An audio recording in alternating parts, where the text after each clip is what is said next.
Some of you have maybe heard me share my story about my grandfather, Banarsi Das Saraf, who was a freedom fighter during the Quit India movement in India. And he fought alongside Mahatma Gandhi against the British, trying to get back India's independence. And of course, he didn't know if he was going to be successful, but he was always fighting to do the right thing. And eventually, when he got out and India gained independence, my dad used to spend time with his grandfather, riding around on his bicycle with his grandfather sitting on the handlebars. So one day, my dad was 12, and he had just finished reading Gandhi's autobiography, in which he shares a really personal, shameful moment. And my dad turns to his father and says, "I don't get it. Why would Gandhi share this really embarrassing moment for the whole world to read about forever? Like, it's documented. He can't get it back. He can't take it back. Why would he share this really shameful moment?" And my grandfather turns to my father and says, "Because that's the point, son. When you go through life's hard lessons, you have a responsibility to share it so that other people can learn from you. Living in shame is really hard. It takes a lot of courage to be vulnerable."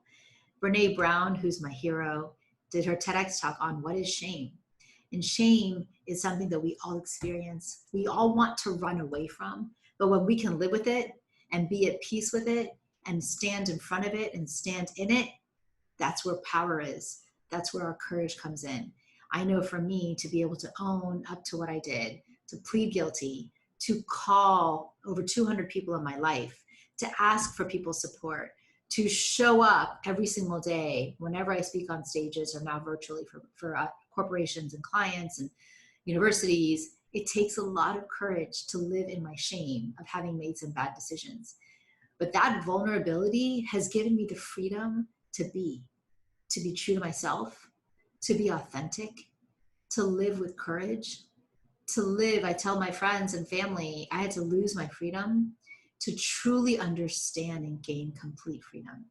Because being transparent every single moment of every single day is like such a weight lifted off my shoulders. I don't have to hide from people about my prison sentence. I don't have to hide from people about the mistakes that I've made, even now, right? Because I'm still an imperfect being. I tell my children when I've made a mistake, if I've maybe punished one or spoken too harshly to one on in a specific moment, because maybe I was agitated or I was stressed or I was nervous or upset about something, I'm the first person that's going to go and apologize to my son for having said something, or to my daughter for having blown up, because I think that that's what they have to learn from us, right? They have to learn that it's okay to be wrong if you acknowledge it, own it, apologize for it, and then learn from it and hopefully do better next time. So live in shame. It's really hard, but we all have those moments.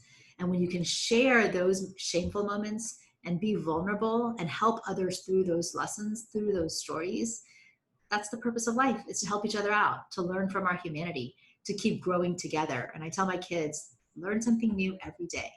And when you can be in shame and live in vulnerability, that's half the battle, to really getting to the point where we can be role models for our kids.